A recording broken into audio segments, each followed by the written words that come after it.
Bienvenue à notre chaîne Métro Makengo Tapis Rouge Télévision. Je suis heureux de vous retrouver encore sur Métro Makengo Tapis Rouge Télévision. C'est bel et bien moi, votre humble serviteur second, Kapanga Kapangalogie, les guerriers de la presse. Merci à notre boss, Mbuta Makengo Métro, na Madame Mbumba Makengo Métro. Voilà, donc vous avez vu sur la résidence à Bino, la Suisse. Hommage à l'artiste et comédien Max Kadiombo, donc Fondation Tokanissa, et rendre hommage à l'artiste et comédien Kadiombo. Suivez les éléments et puis on se retrouve tout juste après.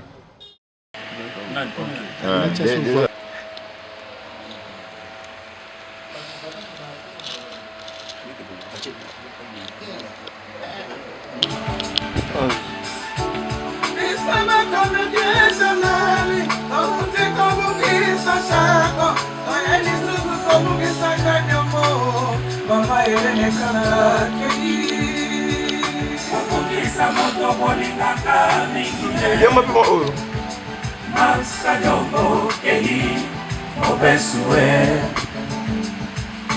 Adieu, adieu, adieu, Max Kadiombo.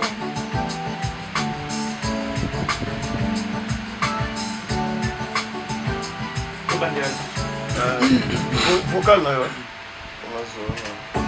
Kehi Mobesoué. Adieu, On est caméra parce que c'est assez. Donc faut là. Ah ouais.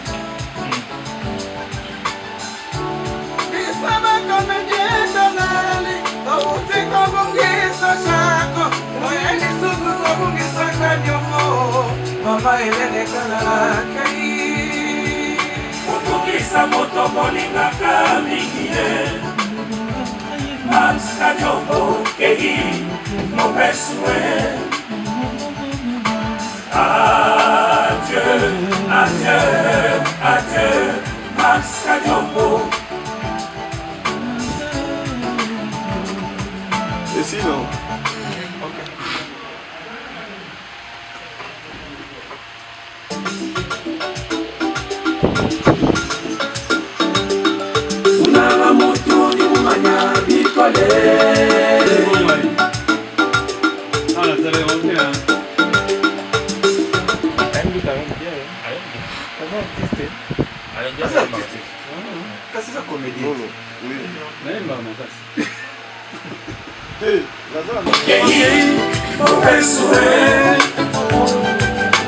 Adieu, adieu, adieu, Max Kadiombo.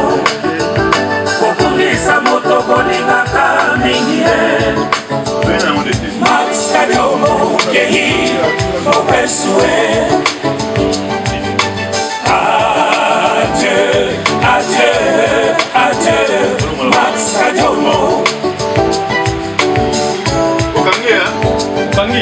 Populisa moto bolingaka mingi Max Kadiombo Kehi Mobesoué.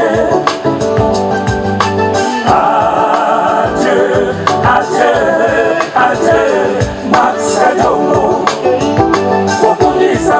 bolingaka mingi Maskajo Expression. Adieu, adieu, adieu Maskajo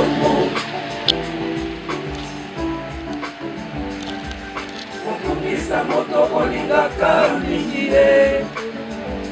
Maskajo Kehi Mobesue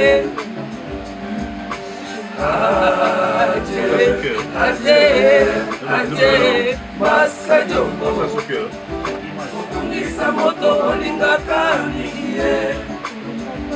Maskajo Kehi Mobesue Adieu, adieu, adieu, Maskajo C'est bon, hein? Okungisa moto bolingaka mingi Maskajo Kehi Mobesue Adieu, adieu, adieu, Maskajo Okungisa moto bolingaka mingi Maskajo Kehi Mobesue Adieu, adieu, adieu, Maskajo. C'est bon, merci. C'est bon, là. C'est bon.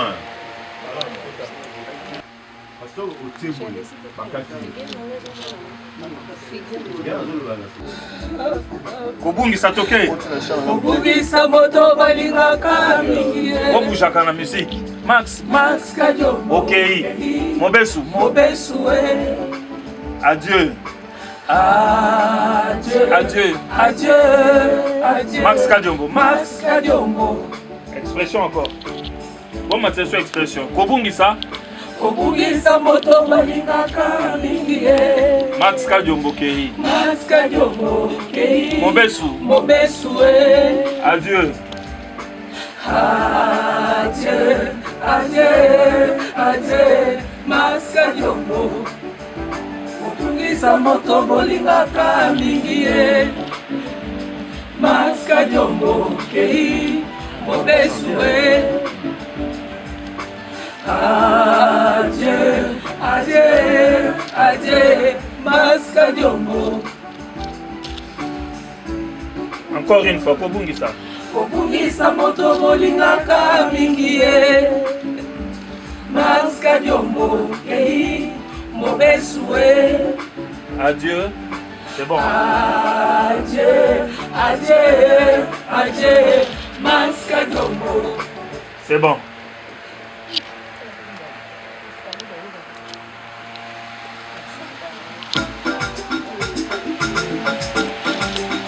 Unala mutu yumanya bikole Maskajo wai Na bobina. Vamos lá na coisa.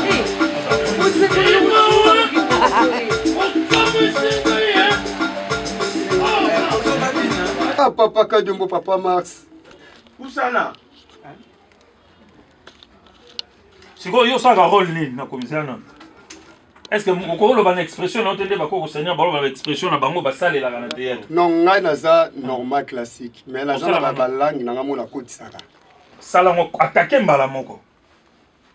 Hein? Ouais. Attaquer mbala moko na style na. Où ça la micro? Go. Ah, papa Max Kadiombo, papa. Amona no shaki star na su sangano esalinga benzo imitation. Esalinga savus trop de rostro papa. Nathalie na Facebook na internet na kanisi anniversaire na yo. Zokaneli wana yo papa no, papa lamuka. Na bongo mata Jésus na lamusa yo papa to sololo ya suka.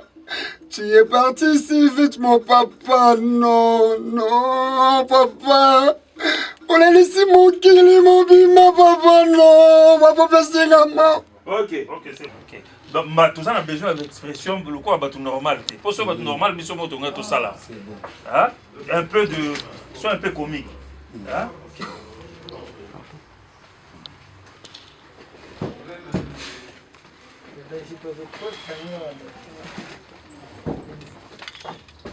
Alors, moi, je suis un peu. C'est la caméra qui a dit que je suis un peu. Là, on est sur la caméra qui a dit on a pas, on a pas, on a pas, on a pas. Kuba, eh.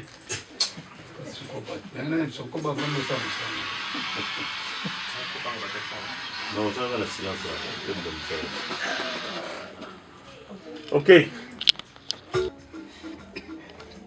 Hey papa Maska Diombo, lumvuata nanu lumvuati te lutika luzipanzoto luzaji mutakala. Hey papa, on est nyonso ekei graba oba yango biso bana groupe sai to ekolela yo papa molimo na ye pe mana kimia.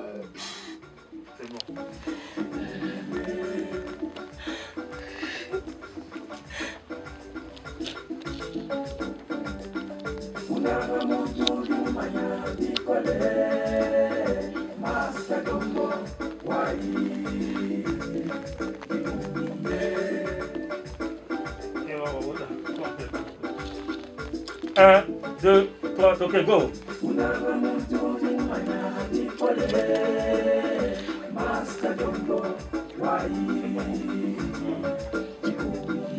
C'est bon. Merci. Allez. Voilà, donc on est là en plein studio, Fondation Tokanissa, hommage à l'artiste et comédien Mars alias Tatuka Diombo, voilà. Donc on est là, bonjour monsieur. Bonjour. Le nom s'il vous plaît. Eric Kachala, voilà. Autrefois connu sous le nom de Mvunda Mvunda. Voilà, Mvunda Mvunda. Tomonio en plein studio, où il y a hommage, il y a Papa Kadiombo. Relation nous a dit Papa Kadiombo. D'abord, Kadiombo, c'est un grand frère du quartier. Yami Balé, Aza, Moutoko a encadré Bisso, Makasi na Lubumbashi. Oyo Asala que Bisso Tozala na succès dans le Grand Katanga. Voilà. Et là, Toza na année 1990. Voilà. Oh, d'abord, Bisso Torongo côté Tobanda Sala théâtre classique. Hein? Voilà. Tango Torongo côté Tozala qui na groupe Nabiso 6 Nyota, Toké Kokota na G-Luskat. Voilà. Il a signifié jeune le choix de la Katuba. Katuba est la commune, il y a Lubumbashi, l'une des communes. Des jeunes le choix de la Katuba, des troupes Oyo, Kadiombo Zala qui est l'un des cofondateurs. C'est Bazala qui misat. Des biso toke kokota na G-Luskat, jeune le choix de la Katuba, na 1990, Turanja théâtre na Kadiombo, ou Turanza Kuita, pardon, na messa na Swahili, Otobande Kobenga na Lubumbashi, le doyen. Dans la matière, il y a théâtre, c'était notre doyen. Alors, en Tourangane, en 1990, mon troupe G-Luskat, en 1994, j'ai succès inanja à la télévision, donc comédie à la télé, Kadio Mojo Aranzana, les membres de Lubumbashi. J'ai tout cherché, pourquoi mon trio. On appelait ça le trio sénégalais Kadiombo. Voilà. Zembelama. Boyaki Kokuta déjà. Non, Kokuta. Donc, Yendaza et Nina Bino Boyaki, tant pour embrasser monde à théâtre, Kokuta et Kadiombo, Tatuka Diombaza déjà. Voilà, il y a Zala qui déjà. Abanda théâtre Kala, Zala qui nous. Bon. Petit à l'époque, moi, je suis tout théâtre, théâtre Banda Kinango. Maintenant, en 1990, dès que Kokota na troupe. Oyo Yazala qui co-encadré G-Luskat. Et à l'époque, non seulement Bandé co-encadré tout le théâtre, Yazala qui peut professeur. Ils ont encadré à même moment finaliste. Ils ont un 6e diplôme d'état. Ils ont la biochimie, la biologie, la chimie. Dès que Kokota na groupe G-Luskat en 1990. Mais Yazala qui déjà na batomosusu. Quand on est venu en renfort, G-Luskat dès G-Luskat et comme Matalisu sous Makasi. Là c'est en 1990. On a évolué. Donc comme en 1994, des succès et bandit sikoyo.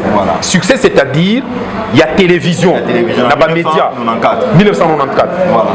Succès bandit il y a Makasi. N'habité Soki Nakoki comment succès bandaki. Voilà. Quand à un moment donné, comme c'est un homme qui s'est battu beaucoup, c'était un courageux. mutu abandaki ko croiser ma côté. Abandaki ko sala na PMU. À l'époque, j'ai fait ça na PMU. Quand on a PMU abandaki ko sala, comme l'humour c'est en lui, il était tout le temps de faire les animations là-bas. On l'a découvert. Maintenant PMU a ko banda campagne moko en 1994, il y a ba tirage au sort, ba tirage ba client na bazo gagner ba parieur. Na campagne wana ndebe ko raisonner. To zalaka na mutu moko awa travailleur na biso azalaka humoriste. Alors comme chaque semaine il fallait tirage et salema pendant un mois. Deba bengi Kadiombalubi, chaque fois que tirage ko salema avant de remettre ba cadeau na batu. Yo ko sala comédie. C'est ainsi que Kadiombo azwa kinga azwi na nzembela azwi nganga tozana na groupe moko azwi na nzembela qui a Lubumbashi, tout le monde connaît nzembela maintenant va tenir domaine la publicité na groupe nae quand on azwi biso on était très jeunes to bandi ko ndo sala basket na batirage ya PMU chaque semaine to sala ngo pendant un mois tango to bandi kaka sketch ya liboso avant ba publier ba résultats c'était à l'extérieur au centre-ville de Lubumbashi. Succès énorme, to sali sketch wana devant la foule na pourquoi PMU alekisi yango na RTNC. Alors à l'époque na Lubumbashi to zaleka na chaîne moko ya télévision dans la RTNC.bar. Il y avait aussi la télé Zénith, tout le monde babando capté en côté. Ce qui fait que ceux qui ont na chaîne moko na RTNC katanga mobimba elandio. C'est tant to leki kaka moko la liboso, c'était parti succès énorme. Bato bandi kwa kolukabiso bato ba ya kolwezi ya kipushi ya likasi bandi kwa kolukabiso, donc on était là sollicité. Voilà, c'est comme ça que succès nabiso et bandaki. Voilà. Moment nini oyo Kadiombo a se décidé qui a quitté Lubumbashi a ko évoluer na Kinshasa. Ils ont par rapport à quoi? Ah OK. Tant que tu continuer. Nga na eko longwa na groupe na 2000 na 1996 na tiki groupe le trio sénégalais Kadiombo tana longwe c'est la bandai ba étude na université sikoyo Kadiombo batia na Nzembela bango pe basala nini bakabwani Kadiombo batia na groupe na ye Nzembela na groupe na ye maintenant Musée Kabila a Koti na tant Musée Kabila a Koti a eu pouvoir tellement que Kadiombo a évolué très bien. Alors quelqu'un a pris Kadiombo pour son groupe, pour les envoyer ici à Kinshasa pendant un mois. Baya Kosala théâtre. C'était là à quelle année? Oui, et ça en 1997. Voilà. Je crois 1997, fin 97. Si je ne me trompe pas. Voilà. 1997, si pas 97, début 98, mais je sais que Zaki n'a fin 97. Voilà. Kadiombo Aye avec 4 acteurs, lui-même le 5e. Voilà. Baye on a Kin. Moi j'étais à Lubumbashi. Oui. Ils ont fait le théâtre, ils ont joué. Un mois après, il fallait qu'ils rentrent à Lubumbashi. Kadiombo dit mon nom, moi je reste à Kin. Vraiment. Un autre gars aussi, Paulin Koja, qui dit moi aussi je reste à Kin. Bango Baski Kali Par rapport, il y a un avantage à découvrir à Kinshasa et à se décider à Kinshasa. Tout à fait. C'est qu'il a remarqué Kin après tout. Voilà. Kin c'est la capitale. Voilà. Kinshasa c'est le miroir de la RDC. Nous les reconnaissons tous. Oui. Donc même ce qui s'est fait souvent en province, tout le monde se réfère à Kinshasa, voilà. La capitale. Kadiombo étant ici, je crois, ça il m'a pas dit, je crois qu'il a vu que voilà, il est arrivé à Kin. Il ne peut pas rentrer quand même en province. Il peut évoluer à Kin, puisqu'en province, c'était le niveau provincial. Voilà. Mais une fois à Kinshasa, c'est le niveau national. Voilà. C'est ainsi que Kadiombo a préféré rester ici et que Jacques, les autres sont rentrés. Voilà le départ de Kadiombo. Quand il est resté ici, effectivement, nous avons commencé à recevoir les œuvres de Kadiombo. On voyait à la télé que Kadiombo émergeait, puisque c'est pas facile, ça je dois le dire. Nous avons eu personnellement à féliciter le doyen Kadiombo, notre grand frère. Pourquoi? Kin, je dois dire la vérité, hein? Pourquoi j'ai dit la vérité, non? Ici à Kin, le Kinois, il y a un orgueil là, un orgueil Kinois. Le Kinois, dans son orgueil, il n'accepte pas facilement Mutuoyo Azouta province. Voilà, c'est ça l'orgueil Kinois. Voilà. Comme Torobakazoua, Mutuoyo intérieur, il y a qu'on a qui s'habille sonine. Puisque le Kinois, d'une manière générale, Kinois miti kakate. Biscanyon soit Zaraka, vous devez sentir le Kinois. Alors, quand Kadiombo est venu, lorsque nous avons vu que ici à Kin, les Kinois, les artistes kinois l'ont accueilli, les artistes kinois l'ont accepté, on a vu déjà les œuvres pendant qu'on était à Lubumbashi, ça nous a fait beaucoup de bien et nous avons eu à féliciter Kadiombo. Voilà comment Kadiombo est resté à Kinshasa jusqu'à ce jour. C'est pour cela, à côté de l'EP, pour ça qu'il y a quand même OIAP installé à Kinshasa. Non, moi c'est pas ça. Moi quand j'ai fini les études universitaires en 2002 à Lubumbashi, j'ai décidé de venir à Kinshasa, continuer ma vie. Je suis né à Lubumbashi, na Kolikuna, na Silisi Université. Na Lubumbashi, je me suis dit que non, autant changer des milieux pour mieux évoluer. Et je suis arrivé. La même chose, moi c'était dans le théâtre français et directement je suis entré à l'écurie Maloba, voilà, et c'est parti. Voilà. Et dans l'humour aussi, comme l'humour, c'est venu de... C'est un talent, humour, hein, c'est qui ça est un talent, mais talent wana muta provocati yango, et en décadio. Voilà, on peut aller en bilingue comme ça pour te faire comprendre votre départ. Oh, il y a partout dans le biseau, mais tous dans le Lubumbashi, Kadiombo a bandi carrière dans le Lubumbashi, a marqué époque naie, a marqué temps naie, mais eloko nini oyo ezalo ko la souvenir oyo et marquaki yo surtout ça na carrière ya Kadiombo, na parcours naie et avant à quitter le Lubumbashi pour qu'il y ait Kinshasa. Eloko ya liboso eza c'est le courage et la perspicacité. Voilà. Kadiombo ne se décourage jamais. Kadiombo, il a toujours été sûr de ce qu'il fait. Voilà. Vous pouvez être contre, vous pouvez ne pas apprécier, mais si lui sait que ce que je suis en train de faire, il y a un intérêt, non seulement personnel, mais pour tout le monde, et qu'il y a quelque chose de bon, Kadiombo fonce. Voilà. C'est peut-être après que vous allez lui donner raison. Voilà. Ça m'a beaucoup marqué, cet esprit-là, il a mis à moi. Kadiombo n'a jamais eu peur de quoi que ce soit dans ce qu'il fait. Voilà. Peur, c'est-à-dire, non, est-ce que j'ai peur? Non, non. Voilà. S'il trouve que quelque chose est bon et qu'il peut foncer, il fonce. Voilà. Mais au moment où vous étiez ensemble, est-ce que Kadiombo Azaki n'a pas ambition en dehors du théâtre, au moment où vous étiez ensemble à Lubumbashi à l'époque? En tout cas, d'autres ambitions, non. Il avait beaucoup aimé le théâtre et l'enseignement, puisqu'il enseignait les gens. Seulement, en lui, c'est quelqu'un qui ne sait pas kokanga munoko, ceux qui ont une situation moko, eza correcte. Voilà. Hein? D'une manière générale. Voilà. S'il trouve que eloko yangote et sengel ko salaboy alobakanae librement dans le respect mais il le dit akanga kamote mate afanda nango boye non. Il n'a jamais été hypocrite. C'est qu'il a, il le dit, que ça vous plaise ou pas, lui quand même il dit fait son devoir dans le respect. Voilà, ça c'est, je ne peux pas dire que c'est une ambition, c'est ce qu'il était. Voilà. Ah, il était comme ça. Bon, peut-être que dans les dernières années, c'est sa façon. Dans les dernières années ici, peut-être jusqu'à sa mort, nous avons tous constaté dans la politique qu'il fonçait, il parlait. C'était pas son ambition depuis longtemps, mais c'est dans son esprit là, son habitude de dénoncer ce qui ne va pas. Donc c'est naturel et il a toujours fait de bon cœur, sans intention, sans voilà. Ça c'est lui. Kadiombo à Kinshasa, à Sempozaki, à BBC Bana, BBC Fiston Saïsaï, à Pakaloui, à V12, à BBC Mamamboudi, beaucoup de gens comme ça, Ginola,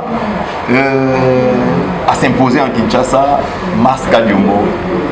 Et tant que ma collègue Banaïe, vous avez qui à Lubumbashi, vous trouvez ça comment? Non, c'est une fierté pour nous, c'est une fierté parce que c'est pas seulement ici, même à Lubumbashi il l'a fait. Voilà. Il a encadré beaucoup de gens, a mis ça à Pebele pour dire que eloko ezarkakati ya moto. Beaucoup qui ko étouffé yango te bisi kanyon soit kozala a kosala ngo tel qu'il a fait à Lubumbashi awape aye kosala ngo, c'est pour nous eza sujet ya joie, ya gloire, yango to félicita kaye makasi, c'est pas pour rien to benga kaye le doyen. Voilà, aujourd'hui les doyens, les monuments Kadiombo est parti. Impression par rapport à sa mort. étant que moi, collègue, pour vivre ensemble, un bon moment, surtout il y a début, il y a histoire, il y a carrière artistique. Avant, je voudrais d'abord dire quelque chose. Lui, collègue, moi, bon, moi, sur le plan artistique. Voilà. Mais mon père spirituel, plutôt, mon père artistique, voilà. C'est quelqu'un d'autre qui est déjà mort malheureusement. Foum Kazadingereka. Voilà. C'est celui-là, mon père artistique. Voilà. Mais alors, quand je suis venu aux côtés de Kadiombo, il m'a encadré. Voilà. J'ai bénéficié de son encadrement, j'ai bénéficié de son talent, de ses conseils, voilà. Pour être ce que je suis aujourd'hui. Voilà. Ça, je dois le reconnaître. Voilà. Il nous a beaucoup encadré. Et sa mort, c'est une grande douleur. Ça, je dois le dire. Ici à Kinshasa, on n'a pas eu à jouer ensemble. Quand je suis venu, moi j'étais à l'écurie Maroba avec Jean Chaka, là on évoluait. Mais avec lui on se rencontrait. Mais nous nous sommes travaillés, c'est-à-dire sur le plan artistique. Voilà. Nous nous sommes rencontrés au festival Toseka. À la première édition, nous étions retenus comme des humoristes. La première édition, nous étions avec Kadiombo, on a travaillé ensemble. Et pendant qu'on travaillait ensemble, nous nous sommes retrouvés tels qu'on travaille à Lubumbashi. À Lubumbashi, il faut le dire, je rentre un peu en arrière. Le trio qu'on était avec Kadiombo, c'était un trio efficace. On ne préparait rien. On peut arriver quelque part, vous nous surprenez, une manifestation, Kadiombo arrive, nous sommes là. On commence. On commence seulement. Il peut commencer quelque chose. Moi, je commence à entrer, Zembela commence à entrer. Si on vous dit que ces gens n'ont rien préparé, vous n'allez pas accepter. Donc, c'était ça le talent. Alors, lorsqu'on a été au festival Toseka, on a fini en 2012, c'était au mois de juin. En 2012, toujours au mois de décembre, on organise des festivals à Lubumbashi, le temps du théâtre. À ce festival, on a invité Toseka. L'organisateur Ados Dombasi, Azuna Kadiombo, que Bino Bokendeko représentait le festival Toseka à Lubumbashi. C'est aussi le grand souvenir aussi qui me reste. Nous sommes allés, on a pris l'avion, Ados Dombasi, Kadiombo et moi. Les spectacles que j'avais préparés pour livrer à Lubumbashi. Lorsque nous nous retrouvons avec Ados Dombasi et Kadiombo, Kadiombo a fait son spectacle de 35 minutes. Ados Dombasi a vu. Moi aussi, j'ai préparé, j'ai présenté mon spectacle. J'ai présenté 2 spectacles. Kadiombo était resté là. Kadiombo regarde, il dit non.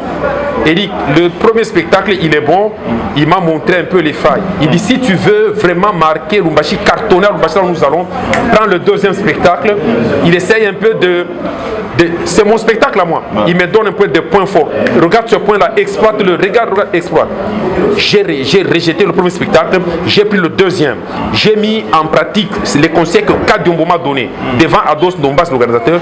J'ai fait la répétition de ce 2e spectacle et c'était très bien. Même moi, je l'ai aimé plus que je l'avais préparé moi-même. Et nous sommes arrivés à Lubumbashi. J'ai joué ce spectacle-là avant que Kadiombo ne monte. C'était fantastique. C'est le seul souvenir, le grand souvenir qui me reste. On était logés dans le même hôtel. On a passé du temps ensemble, des bons moments. Et on est rentré ici. Alors la grande douleur, c'est qu'on remarque que Kadiombo est mort si brutalement. Il ne pouvait pas mourir maintenant pour moi. Kadiombo s'est beaucoup battu pour être ce qu'il est là. Kadiombo s'est beaucoup battu. Alors, ce n'est pas pour mourir maintenant là que Kadiombo s'est battu. C'est ça la grande douleur. Et puis il laisse un vide. Kadiombo a une icône dans Katanga. Voilà. Même ici, comme c'est une icône, bon. Voilà. Kadiombo est parti. Un mot de la fin par rapport à Batunis Walandio des partout, par rapport à ce qui était Kadiombo, la carrière, la vie artistique, la contribution à la culture congolaise, un mot par rapport à ça. Nakobanda d'abord na Katanga. Je vais demander aux gens du Katanga en général et Lubumbashi en particulier. Toluka œuvre ya Kadiombo, on a comme on toko immortaliser Kadiombo makasi. Kadiombo a qui pièce ya théâtre, même le théâtre classique, qui s'intitule L'Apocalypse du nazi. Le nazi qui était le régime de Hitler Adolf à l'époque. C'est une pièce qu'il a écrite pièce wana chaque fois qu'on a joué la pièce, en tout cas c'était un succès énorme. Et il y a des gens qui ont suivi cette pièce-là même 18 fois, vous n'allez pas vous fatiguer. Voilà. Ça peut être des Hitler et ces généraux, bon, les Allemands. Quoi. Alors le premier message, je vais demander aux amis qui sont au Lubumbashi, le souhait s'ils peuvent retrouver ce texte-là pour qu'on puisse le préparer et commencer des spectacles avec cette pièce-là. Ça c'est de un. Et des deux, Kadiombo a laissé des enfants. Voilà. Combien d'enfants? Il y a 2 enfants qui sont au Lubumbashi, 2 qui sont ici. Je parle de ses propres enfants. Voilà. Bon, c'est un père de famille, il est d'une famille nombreuse, mais j'ai ses propres enfants. Il y a 2 à Lubumbashi, une fille et un garçon. Voilà, 4 enfants connus. Non, Kadiombo a un enfant ici, 4 et Awapi. Qui a dit? Des à Lubumbashi, des ici. Non. Je ne sais pas si les gens disent quand on voit 2 enfants à Lubumbashi et un enfant ici. Ah, okay. Je parle de ses propres enfants à lui. Voilà. Et les enfants de la famille, les enfants de ses frères, bon, il y en a beaucoup. Voilà. Mais à Lubumbashi, il y en a 2. Il y a un autre à Lubumbashi, il y a Jires Tumba, sa fille aînée, et Naoum Chibango, le garçon. Et ici, il y a Lévi, c'est 3 fils. Bon, il y a d'autres aussi de la famille, voilà. Donc, je vais demander aux gens, surtout de Lubumbashi et d'ici, qu'on sache que quand on va laisser des enfants, qu'on ne les abandonne pas. Voilà le grand message que je peux donner, l'épouse de Kadiombo est là. Qu'on n'abandonne pas ses enfants, qu'on pense à ce grand homme qui vient de nous quitter. Merci beaucoup. Je vous en prie. Voilà, donc on va continuer la biseau, hommage à l'artiste Mars, Alliance Tatuka Diombo, tout ça en plein studio, il y a Fondation Tokanissa, nous va rendre hommage toujours à l'artiste et comédien, donc c'est ça. Bonjour l'artiste. Bonjour papa. Les noms? Eliabi de Yakalala, artiste Lise Boy Fondation. Voilà, et à présent la DSOB, un mot par rapport à Liwa, il y a Papa Kadiombo, par rapport à la participation de l'EP, dans le Moé pour rendre un dernier hommage à travers les chansons au rôle Banini. Non, ils ont parce que vous ça icône nene le quoi Papa Max Kadiombo. Donc ils ont vraiment passé. Na liwa na ye ngana dans to ba publier na Facebook na ndimite nga bia o za ba ja ba to ba sala na internet donc ça ba publier à rabino mais tant on a mona qui vraiment est commis na ba artiste belé ba tina ba profil na ba on a ba statut là vraiment je confirme oui président vraiment tiki biso voilà dans liwa bon ngata muta kufi pardon a belaki soit il kama to ni boyo sibitiba boye donc Luane vraiment c'est une passe d'autres malili. Est-ce que na carrière na yo na parcours na yo artistique est-ce que vous avez chance à vous jouer na yo? Nazwa vraiment chance wanati. Vous avez chance wanati. Mais comment na ye? Okutana na bino déjà. Okutana ba msa banzonzing boye okepe ba bengi saki mais ko jouer na ye wana vraiment nazwa chance wanati mais souhait nangezala qui vraiment un jour na jouer na ye. Parce que papa wana vraiment so kazo jouer on sentir vraiment zo vivre scène zo vivre. C'est ça vraiment. Un mot par rapport à Papa Kadiombo, moi souvenir mukie o nini e markayo ko talaye na carrière na ye comment na ye ba publicité ba rôle on ko jouer lo nini penda o e marka ki yo. Na ba rôle nini so bande ko jouer bande ko incarner en orion. Voilà. Surtout dans la publicité, dans les publicités moi na linga Jésus les rock, ba voitité, baza mutakala donc s'il les l'autre publicité est marqué dans jouant vraiment bien bah jouant na président Bordeaux dans jouant vraiment bien parole union ça va payer ça à jouer bien c'est ça. Merci beaucoup. Merci papa. Surtout yaka awa oyo tokanisa organizaka tout le monde a full ya ba comédien full ya ba tebele. Mais Oyo Yakadiombo, Tomoni, en tout cas, c'est comme si le message est taboula qui bien été, Tony, comédien belé, yété, et président JP Massamba, c'est dit à quoi?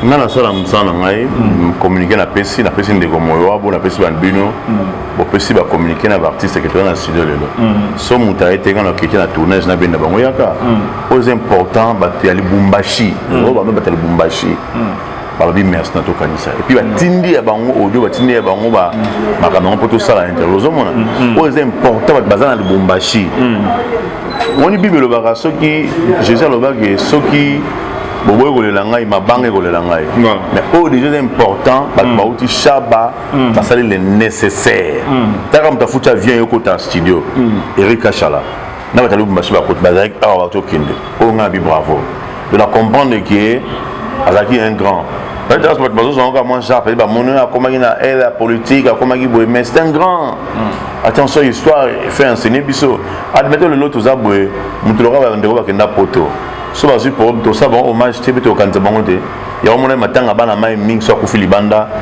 ya omona eza froide ala mutu na biso te kiri na biso te diaspora la mutu diaspora ko bodanzu mutu diaspora vi mango ba mutu diaspora non ce sont des piliers de non so qui théâtre le lobby ka de moté non zo comme Max asala petana ye l'imitateur à Mobutu asala mambele la ba chabien ba tota katanga so rebi moni force à mon peut être d'armer place na pour na vendre le bien voilà ce sont une chabando mambo tous le rôle bangote et on a inondé donc ba téléphone ngo qui n'est pas mon boulot ngo zala pour voilà penza bilé à Katanga c'est une partie à Congo biso ça l'appel ba yete tant mieux essentiel le salami nzamba za lokumu mais ezana bazo pe bazolo ba c'est comme si azaki bena trop nzonzingi te au moins te bi mingi le comme ba artiste ayibani na nzonzingi bona boy on dit bena azaki ne trop libanda te ba film libanda te on est que azaki on dirait moi local moi ma bébé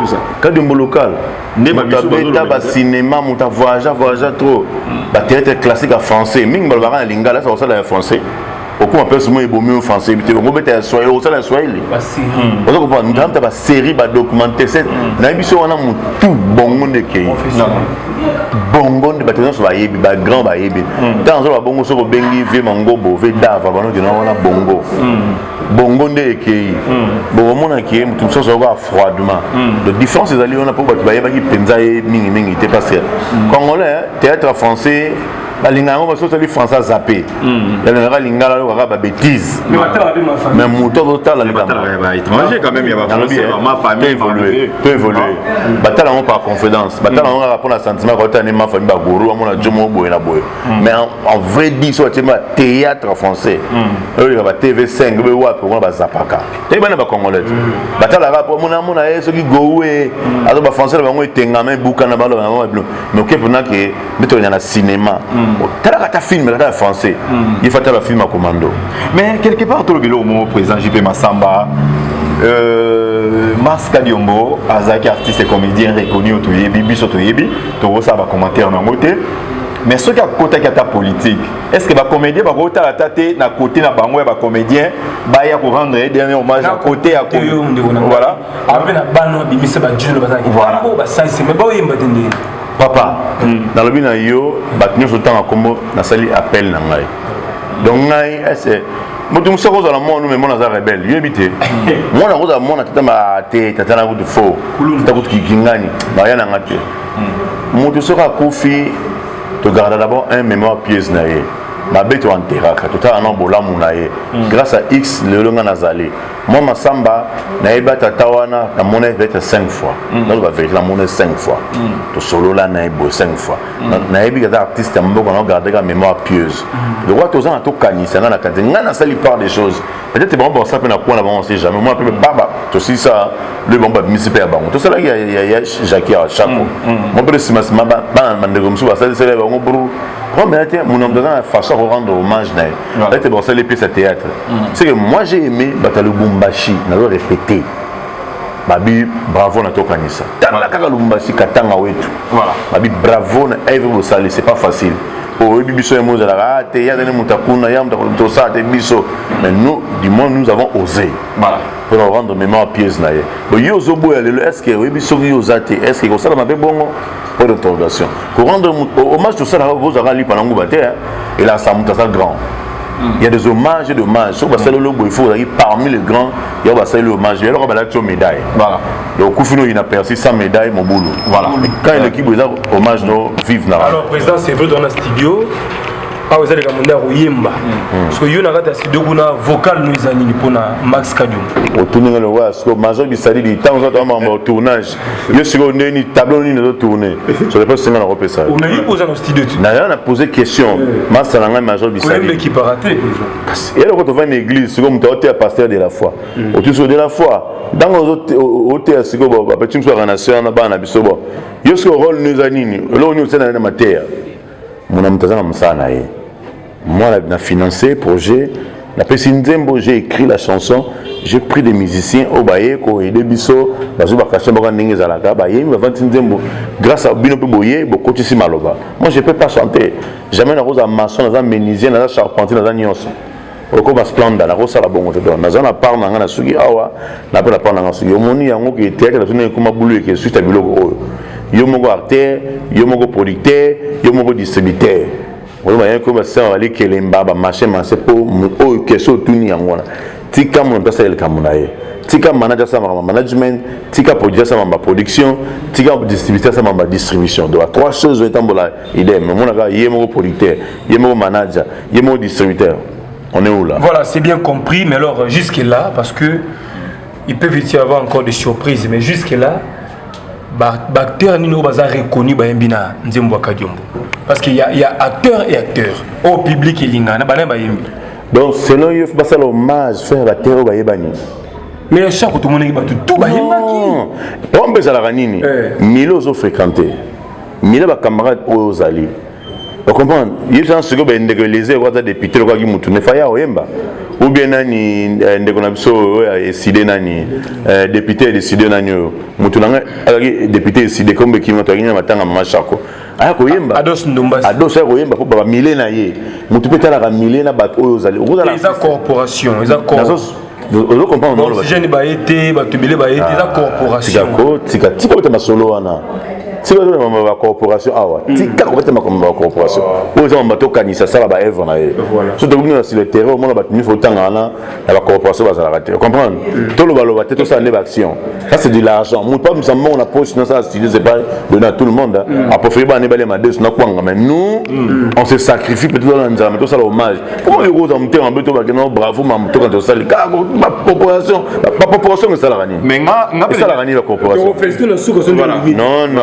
On fait système toujours dans fait ça sur boti mettons aux usines urbanisés OK là tu vas dire merci bébé tout le monde bébé il y a ça la couchement président JP Massamba biso to yebi ezala banzembo mususu pe ba comédien mususu pe ba kufa webi ke osala pe ba hommage na bango te quand même neti nani il y a la vérité na okina studio neti nani mindondo pour salate te mindondo bota moni problème ali nini bandeko ya lobi na corporation lobi ba corporation bon bazalanga soki na bazi bon na biso boyate bon mekate là on le remet sans poignée nzoka petite sœur na nga travailler dans kanisa obi nga basimisa nga touche na matanga ya event avec Roger Mundere na fleur non le bosso fleur à pamba baboya na cha fleur tala likanisi osali ngana obi osala hommage bango nyiso ta corporation ba yana hommage à Mundere pour moi bidon osala organisation mais mutu sali nzembo na ye hommage à Mundere tout invité mafo ba ya ba yemba ça sala ngani rien mais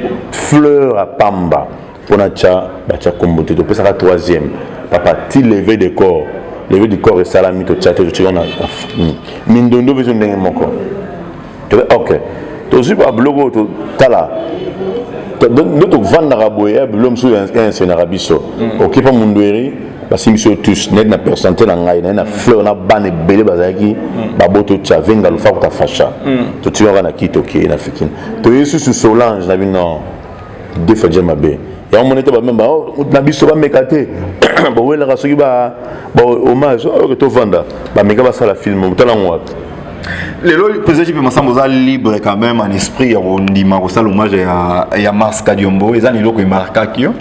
Ben oui, d'abord bon motonaïe, personnalité, charisme quand il faut dire non c'est non, oui c'est oui, radical. La bêtise en nom du matin. Il m'a une fois en tout cas tu as un bon projet à Tokanisa, aujourd'hui immortaliser le Nabi, Salamana dans le Congo. Il m'a dit ça, Salamana dans le Congo. Il va en avant, moi je te dis vraiment bravo. Dans tout de loin, il y a quand même un peu à Nabi, Natala Kayo, Namona Kayo, mais l'unique, unique na idée, na pensée kaka, na philosophie, on a pour immortaliser les artistes. Et puis moi, tu as Tokanisa, c'est pas facile. Avec quel est mal réussi. Malgré il y a membre non. Prévenez sa petite sœur. Bon, non, non. Moi j'ai fait mon travail dans une déco. Un point barre. Voilà. Donc libéré aux autres continuer na yo, mais les 400 qui est une question. Tu es déjà Maramba parquet s'il déjà. On va parquer parce que vous avez des qui va interpeller qui on dirait tout qui yo en Osanjo na maman nani Yandi Mosi. Sur une invitation à se présenter. Ceux qui n'ont eu invitation à interpeller dans tout l'avocat va créer. N'a même pas informé même pas informé Rambouana. Dit tout ma corporation et comme Makasi Naza fondation bon baza association. Différence dans la baron Naza église. La population. Il y a fondé que pas. La dans église. Moi c'est aux ici au Tigangwa. L'église c'est une délivrance. L'église d'un bamtunio donc dans église bon baza association. Baron tout bal ngaba lingate baza tokanisa.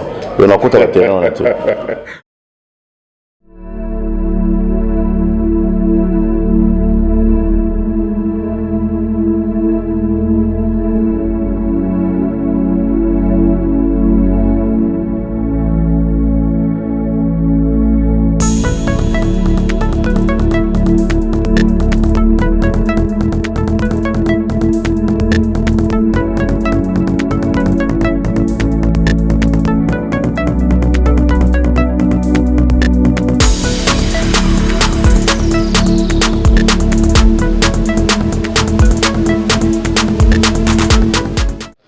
On est déjà arrivé à la fin de notre émission. Merci Nabino de s'abonner et à Métro Makengo Tapis Télévision. Vous s'abonner massivement à Métro Makengo Tapis Télévision.